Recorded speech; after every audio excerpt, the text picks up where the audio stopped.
మాజీ సీఎస్ సోమేష్ భార్య పేరిట 25 ఎకరాలు ఉందట. బీహారీ ఐఏఎస్ కేసీఆర్ ఈ సోమేష్ కలిసే జనాన్ని నిండా ముంచిన 25 లక్షల ఎకరాలు ఖాతాలో వేసుకోవడానికి కారణమైన ధరణి పోర్టల్ని తీసుకొచ్చారు. ఈ దుర్మార్గుడి మీద 400 కంటెంప్ట్ కేసులు ఉన్నాయి కోర్టులో. 400 అంటే కోర్టు చెప్పినా ఈ సోమేష్ కుమార్ అంటోడికి చెవికి ఎక్కలే. వీడు కేవలం ఛాయ్కి బిస్కెట్లకే దాదాపు 8 కోట్ల రూపాయలు ఖర్చు పెట్టిండు. ఛాయ్కి బిస్కెట్లకే. మరి నాకు తెలిసి పందులకు పెట్టినా అన్ని తినాయి. పందులు కూడా 8 కోట్ల బిస్కెట్లు తినేయమన్నా. ఒక పెద్ద ఫామ్ పెట్టి 8 కోట్ల బిస్కెట్లు వేసిన పందులు తినేయేమో సంవత్సరానికి. ఏకంగా తన భార్య పేరిట 25 ఎకరాలు ఉందట. రంగారెడ్డి జిల్లా యాచారం మండలం కొత్తపల్లిలో ఉన్నట్లు ధరణిలో నమోదైందట. అక్కడ ఎకరా భూమి విలువ 3 కోట్లట. 3 కోట్ల ఆ పైన. ఇక చూసుకోరి, 3 కోట్లు అనుకున్నా కూడా దాదాపు 100 కోట్ల వాల్యూ అది. స్టాంప్స్ అండ్ రిజిస్ట్రేషన్లో కనిపించని కొనుగోలు ఆధారాలు, నిబంధనలకు అనుగుణంగానే కొన్నట్లు సోమేష్ వివరణ. డిఓపిటికి వివరాలు ఇవ్వాల్సిందే అంటున్న కాంగ్రెస్ నేత మన్నె నరసింహారెడ్డి. అసలు నాకు అర్థం కాని విషయం ఏంటంటే, వీడి జీతం ఎంత, నేను జెన్యూన్గానే కొన్నా అంటే మరి నీకు ఎట్లొచ్చింది 25 ఎకరాలు? మార్కెట్ వాల్యూ 3 కోట్లు అంటే నువ్వు దగ్గర దగ్గర ₹1 కోటి వేసుకో. నీ జీతం ఎంత, నీకు వచ్చిన నువ్వు కొన్న భూమి వాల్యూ ఏంది, ఎక్కడి నుంచి సంపాదించిన నువ్వు ఇంత సొమ్ము? వీళ్ళందరినీ జైల్లో పెట్టాల్సి వస్తే సచ్చేదాకా పెట్టవచ్చు. ఎవరున్నారు కలెక్టర్ అప్పుడు? అమోయ్ కుమార్ అంటోడు ఉన్నాడు. అయిపోయా, చక్కా ఫైల్ కదిలిపోతుంది, రిజిస్ట్రేషన్ అయిపోతుంది. మాజీ సీఎస్ సోమేష్ కుమార్ భార్య ఏం పేరు ఏందో డాగన్ ముద్ర పేరిట రంగారెడ్డి జిల్లా యాచారం మండలం కొత్తపల్లి రెవెన్యూ పరిధిలో 25 ఎకరాల భూమి ఉండడం చర్చనీయాంశమైంది. 1 ఎకరా విలువ 3 కోట్లకు పైగా ఉన్న ఆ ప్రాంతంలో ఏకంగా 25 ఎకరాలు ఎలా కొన్నారంటూ అధికార వర్గాలు ఆశ్చర్యం వ్యక్తం చేస్తున్నాయి. ధరణి పోర్టల్ వచ్చాక కొనుగోలు జరిగిందా లేక అంతకంటే ముందే చేశారా, ఎలా కొన్నారు అనే దానిపైన అనుమానాలు వ్యక్తమవుతున్నాయి. పట్టాదారు డాగన్ ముద్ర తండ్రి లేదా భర్త పేరు సోమేష్ కుమార్ పేరిట ఖాతా నెంబర్ 5237 ద్వారా సర్వే నెంబర్ 249/A1లో 8 ఎకరాలు, 249/A2లో 10 ఎకరాలు, 260/A1/1లో 7.19 ఎకరాల వంతున మొత్తం 25 ఎకరాల 19 గుంటలు ఉన్నట్టు తేలింది. ధరణి పోర్టల్లో ఈ భూమికి సంబంధించిన ఖాతా నెంబర్ 5237గా ఉన్నది. నిజానికి భూ రికార్డుల ప్రక్షాళనకు ముందు ఆ స్థాయిలో భూ ఖాతాదారులు లేరు. మరి ఈ ఖాతా నెంబర్ ఏ విధంగా కేటాయించారన్నది ఎవరికి అంతు చిక్కట్లేదట. ఈ భూమి సేల్ డీడ్ ద్వారా కొనుగోలు చేయలేదట, సాదా బైనామా ద్వారా కొనుగోలు చేసేరట. స్టాంప్స్ అండ్ రిజిస్ట్రేషన్ శాఖ వెబ్సైట్లో ఎన్కంబరెన్స్ సర్టిఫికేట్ను పరిశీలిస్తే కొనుగోలు చేసిన ఆధారాలు కనిపించట్లేదట. అంటే ఈసీ తీస్తాం కదా, నో డీటెయిల్స్ అట. ఇల్లు అమ్మి భూమి కొన్నాడట. తాను ప్రభుత్వ నిబంధనలు అనుసరించే 2018 సంవత్సరం ప్రారంభంలోనే 25 ఎకరాల వ్యవసాయ భూమి కొనుగోలు చేసినట్లు సోమేష్ కుమార్ స్పష్టం చేశారు. రాష్ట్ర ప్రభుత్వం తనకు ప్రశాసన్ నగర్లో అలాట్ చేసిన నివాస స్థలంలో నిర్మించుకున్న గృహాన్ని విక్రయించి కొత్తపల్లి గ్రామంలో 6 ఏళ్ల కిందనే ఈ వ్యవసాయ భూమి కొనుగోలు చేశానన్నాడు. ప్రభుత్వ నిబంధనలు అనుసరించి ఈ భూమి కొనుగోలుకు సంబంధించి ప్రభుత్వం నుంచి ముందస్తు అనుమతి తీసుకున్నా అని స్పష్టం చేశారు. ఎవరిది ప్రభుత్వం? వాందే, కేసీఆర్దే కదా. ఇక అనుమతి ఇవ్వకపోతే నీకు అనుమతి నిరాకరిస్తాడా? ఉన్నత స్థాయి అధికారిగా తన భార్య సుదీర్ఘకాలం ఉద్యోగంలో ఉన్నామని ఒక ప్రకటనలో తెలిపిండట. మరి 100 కోట్ల సంపాదన వస్తుందా ఇద్దరు ఉద్యోగం చేసినా? సరే, ఇప్పుడు ఈయన ఐఏఎస్ కదా, ఈయన ఐఏఎస్ఆ ఏందో ఏం క్యాడర్ అయినది నాకు కూడా తెలియదు. కానీ ఒక్కసారి ఈయన జీతం ఎంత ఎట్లుంటుంది అన్నది ఒకసారి ఆకునూరి మురళి గారిని అడుగుదాం. ఆయన ఏమన్నా ఆన్సర్ చెప్తారేమో. అంటే 100 కోట్లు సంపాదించడం సాధ్యమైద్దా? సార్ ఒక 50 కోట్లు వేసుకుందాం. Sir good morning sir. Good morning sir, మీరు లైవ్లో ఉన్నారు. ఒక చిన్న విషయము. ఇప్పుడు మీరు ఒక ఐఏఎస్గా కలెక్టర్గా పనిచేశారు. ఓకే, ఇప్పుడు ఈ మాజీ ప్రభుత్వ ప్రధాన కార్యదర్శి సోమేష్ కుమార్ భార్య పేరిట 25 ఎకరాలు భూమి ఉన్నదట. అయితే ఆయన ఏమంటుండంటే మేము చాలా జెన్యున్గా కొనుక్కున్నాము, నేను ఆఫీసరు, మా భార్య కూడా ఆఫీసరు అని అంటున్నారు. కానీ ఆ వాల్యూ ఎంత అంటే మార్కెట్ వాల్యూలో దాదాపు ఒక 3 కోట్ల పైన ఉంటుందట ఎకరం. సో ఇప్పుడు 25 ఎకరాలు భూమి అంటే మనం 175 కోట్లు అంటే సరే 25 కోట్లు తీసేసిన 50 కోట్లు. ఇప్పుడు నేను మిమ్మల్ని ఏం అడుగుతున్నానంటే ఇప్పుడు ఒక ఇద్దరు భార్యాభర్తలు ఐఏఎస్లు గాను ఇంకా పై స్థాయి క్యాడర్లో ఉంటే 50 కోట్ల రూపాయలు సంపాదించడం సాధ్యమా? సాధ్యం కాదు. చెప్పొచ్చు సాధ్యం కాదు. ఓకే.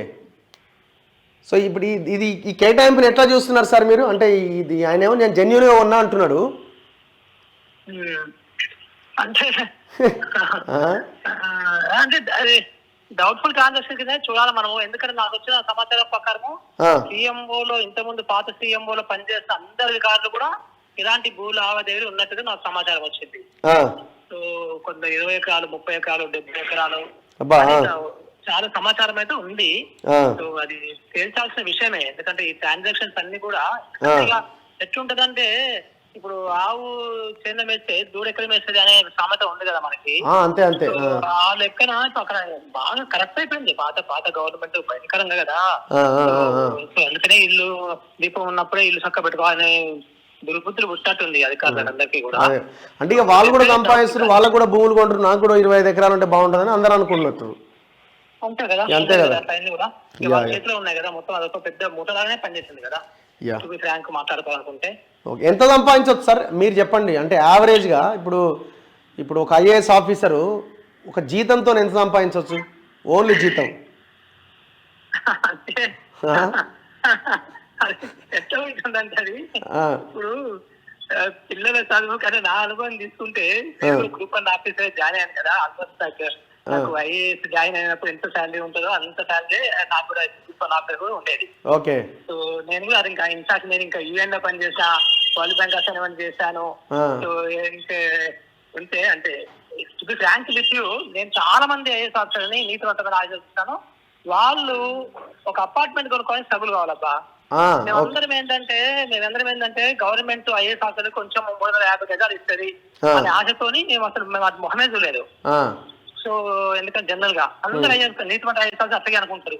గవర్నమెంట్ భూమి ఇస్తే దాని మీద ఒక లోన్ తీసుకొని కట్టుకునే వాళ్ళు అందరూ పాతకాలంలో గానీ మధ్యకాలంలో గానీ. సో జనరల్ గా నేను అనుకుంటాను సంపాదించాలనుకుంటే ఎంత ఒక ₹1 కోటి సంపాదించుకుంటే గొప్ప, చాలా గొప్ప. సో నేనైతే రిటైర్మెంట్ వచ్చిన నాకు ఆ ₹80 లక్షలు నా అపార్ట్మెంట్ కి సంబంధించిన లోన్ కి ఒక 20 లక్షలు కట్టేశాను దాంట్లో నుంచి. సో మిగతా అన్ని కూడా చిన్న చిన్న డిపాజిట్ పెట్టుకొని నడిపించుకుంటా. అంటే అట్లా ఉండదు, అంతంత ఉండదు జనరల్ గా. అవును. డౌట్ఫుల్ ట్రాన్సాక్షన్స్ డెఫినెట్గా. Right sir, thank you. So ఇది పరిస్థితి. అంటే ఒక ఐఏఎస్ అధికారిగా పనిచేసిన మురళి గారు చెప్తున్నారు ఎంత సంపాదించవచ్చు. మరి ఇంక 25 ఎకరాలు ఎట్లా వచ్చాయి? ఇద్దరం మేము పనిచేసినాం. ఎక్కడ పనిచేసినాం? మొన్న నరసింహారెడ్డి గారు నాకు లైన్లో ఉన్నారు. నరసింహారెడ్డి గారు నమస్తే. సో ఆయనే దీన్ని క్వశ్చన్ చేస్తా ఉన్నారు. ఇప్పుడు ఈ సోమేష్ కుమార్ ల్యాండ్ విషయం ఏంటన్నా? ఇది ఆయన జెన్యూన్గా ఉన్నా అంటున్నట్టున్నారు. ఇప్పుడు రంగారెడ్డి జిల్లా యాచార మండల్ కొత్తూరు అనే కొత్తపల్లి అనే విలేజ్ లో ఒక్కసారి ధరణిలో చెక్ చేద్దామన్నా మీరు. ఉంది ధరణిలో క్లియర్ గా 25 ఎకరాల 19 గుంటలు ఆయనకు 3 ఎక్స్టెంట్స్ కనిపిస్తున్నాయి. ఒక్కసారి అగ్రికల్చరే కదా? Agriculture land. నేను ఆన్లైన్ లో ఇక్కడ ఓపెన్ చేస్తున్నా. అగ్రికల్చర్ లో రంగారెడ్డి జిల్లా. ఒక్క నిమిషం, ఇది ఫస్ట్దే కదా స్లాట్ బుకింగ్ అండ్ కిందికి వెళ్ళాలి కదా. Land detail search. Land details లోకి వెళ్ళండి. ఒక్క నిమిషం. ల్యాండ్ డీటెయిల్స్ లో రంగారెడ్డి జిల్లా. 1 సెకండ్. జిల్లా రంగారెడ్డి, యాచారం మండల్. 1 సెకండ్. మండల్ ఎక్కడ? Yacharam. Yacharam mandal, Kothapalli village. Kothapalli village. Okay. 249. ఇప్పుడు ఇది ఇబ్రాహీంపట్నం దాటిన తర్వాత కదా ఇది? సర్వే నెంబర్ 249 బై ఇందులో 249 by A/1. A/1, A/2, A1/1. ఒక్క నిమిషం.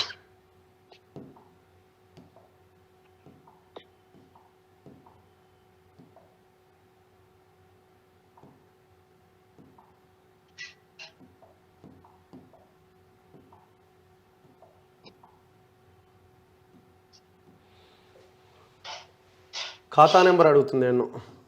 ఖాతా నెంబర్ కొట్టండి అక్కడ 5237. ఒక్క నిమిషం.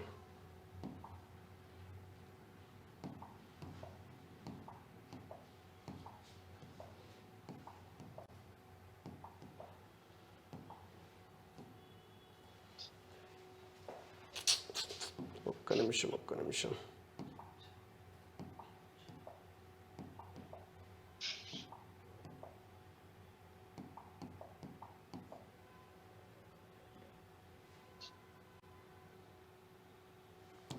ఓకే. ఓహో, డ్యాగన్ ముద్ర అని నా పేరు ఆమెనే కదా. Father and husbands name Somesh Kumar. ఇక్కడ 8 ఎకరాలు ఉన్నట్టుంది. A/1 లో 8 ఎకరాలు, A/2 లో 10 ఎకరాలు ఉంది. A/1 లో 7 ఎకరాల 19 గుంటలు, మొత్తం 25 ఎకరాల 19 గుంటలు ఉంది. సో మీరు మీ ఎలిగేషన్ ఏంటి? మా ఎలిగేషన్ ఏంటంటే డిఓపిటి లో ఇతను ఈ భూమి కొన్నట్టు అక్కడ లెటర్ ఇవ్వలేదు. ఓకే. అయితే ఆయన నిన్న ఒక వివరణ పంపించాడు. నేను ప్రశాసన్ నగర్ లో గవర్నమెంట్ ఇచ్చినటువంటి ఫ్లాట్ లో ఇల్లు కట్టుకున్నాను, ఆ ఇల్లు అమ్మేస్తే వచ్చిన డబ్బులతోటి ఈ 25 ఎకరాల 19 గుంటలు కొన్నా అని చెప్పి చెప్తున్నాడు. ఇప్పుడు చాలా మంది దీని మీద ఆలోచించాల్సిన విషయం ఏంటంటే, ఎంత పిచ్చి ఆఫీసర్ అయినా, ఎంత మంచి ఆఫీసర్ అయినా, ఎవరైనా కూడా ప్రశాసన్ నగర్ లో ఇల్లు అమ్మి ఈ ఆచారంలో ఉన్న కొత్త పిల్లలు భూమి కొన్నారు. అవును, ఇది అక్రమంగా వచ్చిన డబ్బు అని మేము భావిస్తా ఉన్నాం. అయితే మేము ఆ ఈసీ రికార్డ్స్, తర్వాత పక్క సర్వే నెంబర్లు అన్ని కూడా పరిశీలిస్తే ఒక్క సోమేష్ కుమార్ భార్యనే ఇక్కడ 25 ఎకరాల భూమి కొనలేదు. ఈయనతో పాటు 4-5 కలిసి మొత్తం 150 ఎకరాలు కొన్నారు. ఈ 150 ఎకరాలకు సంబంధించింది ఒకటే బిట్టు. మొత్తం ల్యాండ్ ఒకటే దగ్గర ఉంది. ఆ రిజిస్ట్రేషన్స్ ప్రాసెస్ కూడా మనం 2018 ఇబ్రాహీంపట్నం SRO దగ్గర రిజిస్ట్రేషన్స్ అవన్నీ ఈ భూమికి సంబంధించింది. ఇవన్నీ కూడా ఒక 2-3 రోజుల తేడాతోటి, వారం 10 రోజుల తేడాతోటి అయినాయి.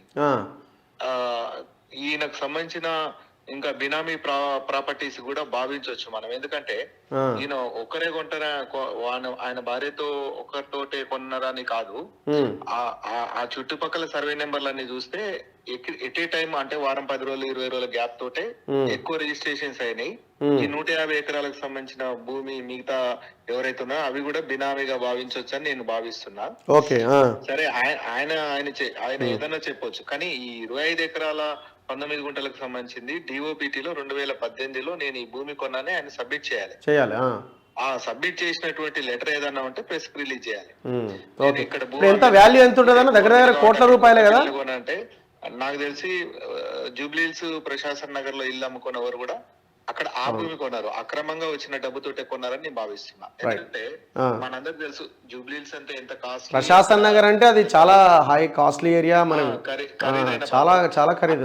అక్కడ ఉన్న ఎసెట్ ని అమ్మి, అక్కడ ఉన్న ఇల్లుని అమ్మేసి ఒక మారుమూల గ్రామంలో వెళ్ళి ఇట్లా భూమి కొంటారని ఎవరు కూడా అట్లాంటి తెలివైనటువంటి స్టెప్ చేయరని నేను అనుకుంటున్నాను. ఇప్పుడు ఆయన దగ్గర ఇప్పుడు 25 ఎకరాలు అంటే ఇప్పుడు 70-80 కోట్ల భూమి అది. ఇప్పుడు ఆయన ఇల్లు అంతా 70-80 కోట్లు వచ్చినాయా? అది కూడా పాయింట్. ఆ రోజు భూమి రిజిస్ట్రేషన్ చేసుకునే క్రమంలో 2 లక్షలు 3 లక్షలు ఉంది అక్కడ మార్కెట్ వాల్యూ. ఓకే, మనకు వైట్ ఎంత ఉంది అనేది ఇంపార్టెంట్ కదా. వైట్ ఇప్పుడు మార్కెట్ వాల్యూ ఎంత అన్నది ఇంపార్టెంట్ కదా. ఇప్పుడు నీకు రిజిస్ట్రేషన్ వాల్యూ ఏడగొన్నా అది తక్కువనే చేసి చూపిస్తారు కదా. అంటే అక్కడ ఆ రోజు అయితే 3-4 లక్షల కంటే ఎక్కువ లేదు. ఇప్పుడు మీద ఈసీ తీసినా కూడా డీటెయిల్స్ ఏదో వస్తలేవని సంథింగ్ ఏదో చెప్తున్నారు. వస్తున్నాయి డీటెయిల్స్ అన్ని నా దగ్గర ఉన్నాయి. నేను ఒకటే అడుగుతున్నా, ఇప్పుడు ఆయన ప్రశాసన్ నగర్ లో ఇల్లు అమ్మిరు అంటారు. ప్రశాసన్ నగర్ లో అమ్మిండి అక్కడే కొనడానికి నమ్మకం ఏముంది? చాలా ప్రాంతాల్లో ఆయన భూములు, భవనాలు లేకపోతే ఇట్లాంటివి ఉన్నాయని మా దృష్టికి వస్తున్నాయి. వాటన్నిటి మీద ప్రభుత్వం విచారణ చేయాలని కోరుకుంటున్నాం. రెండోది ఏంటంటే, ఇప్పుడు సోమేష్ కుమార్ లాంటి వ్యక్తి ఇప్పుడు తెలంగాణకు సంబంధించిన, ఇప్పుడు ఆయన వ్యవసాయం చేయడు. దీని బహుశా రైతు బంధు కూడా తీసుకుంటుంటున్నాడు. అంతేనా? రైతు బంధు కూడా పడుతుంది. ఇప్పుడు ఈయన వ్యవసాయం చేయడు. రెండోది వ్యవసాయ అంత యోగ్యం కూడా కాదు. అంటే ఆ భూమి కొంచెం రాళ్ళు రప్పలే ఉంది. మరి అలాంటి భూమి కొని అంటే ఇది వ్యాపారం కాకపోతే ఏంటి తెలంగాణ ప్రాంతంలో అంతే అంతే అంతే సంబంధించిన ముఠా అందులో ఇంకొక పాయింట్ ఉంది అక్కడ. యాక్చువల్గా ఈ ఫార్మా ఇండస్ట్రీ ఈ క్లస్టర్ ఒకటి ఈ 19,000 ఎకరాలు నిర్మించబోతున్నారు. అదే ఏరియా కదా? అవును, అదే ఏరియా. అదే ఏరియా. ఇప్పుడు ఆ రైతులందరినీ ఆడ నుంచి ఎలగొట్టి ఈ వీళ్ళంతా చాలా మంది అక్కడ ఎంటర్ అయిపోయినారు. మేము మిగతా ప్రాపర్టీస్ కూడా చెక్ చేస్తే పక్క సర్వే నెంబర్లు ఈయన బినామీలే వారం 10-15 రోజుల టైంలో రిజిస్ట్రేషన్ చేసుకున్నట్టుగా మనకు అనిపిస్తుంది. ఆ పేర్లు కూడా చూస్తే ఈయనకు దాదాపు పరిచయం ఉన్న పేర్లు, లేకపోతే ఈయనకు మనం కొంచెం డీటెయిల్డ్ గా ఇక్కడ లైవ్ లో మనం తర్వాత ఒక ఇంటర్వ్యూ చేసే ప్లాన్ చేద్దాం. Thank you. సో ఇది వాస్తవ పరిస్థితి. ఇట్లా వాడు బిస్కెట్లు తిన్నట్టే తినేసిండు. బిస్కెట్లు తిన్నట్టే 8 కోట్ల బిస్కెట్లు తిన్నట్టే భూములను కూడా తినేసిండు. కేసీఆర్ కూడా కట్టబెట్టిండు. ఏమైపోయింది కూడా వాడు శివబాలకృష్ణ అంటూ 400 కోట్లు సంపాదించాడు. 400 కోట్ల అక్రమాస్తులు కూడా పెట్టిండు. ఎవడి సొమ్ము ఏం చేసిర్రు అంటే ఏం లేదు. కేసీఆర్ కుటుంబం తింటుంది, మేము ఎందుకు తినొద్దు? వానికి 100 ఎకరాల ఫామ్ హౌస్ ఉంది, నాకు 10 ఎకరాలను ఉండొద్దా? ఆ కిందనోడు నాకు 2 ఎకరాలను ఉండొద్దా?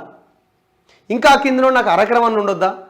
ఇంకా కిందన్నోడు వచ్చే లంచాన్ని నేను ఎందుకు వదిలిపెట్టాలి? వాళ్ళని వేధించి నేను లంచం తీసుకొని నేను కూడా పైకి రా. ఇట్లా ఈ ఆలోచనతో వ్యవస్థ మొత్తం నడిచింది. జనాలు ఆగమైపోయినారు. మీరు అందుకే ఒకసారి ఇమాజిన్ చేసుకోండి, మళ్ళీ కేసీఆర్ వస్తే సిచ్యువేషన్ ఎట్లుండేదో ఒకసారి ఆలోచించుకోండి. రావాలని కొంతమంది యూట్యూబ్ ఛానల్ అని పెట్టి మేనేజ్ చేసే ప్రయత్నం చేస్తున్నారు కదా. రేపు ఎంపీ ఎలక్షన్లో మీరు రేపు కేసీఆర్కి ఓటేస్తే మళ్ళా ఏదో జరిగిపోయిందని మళ్ళా స్టార్ట్ చేస్తాడు. తస్మాత్ జాగ్రత్త. ఇట్లా ఎవరికి వాడు మంచుకున్నాడు.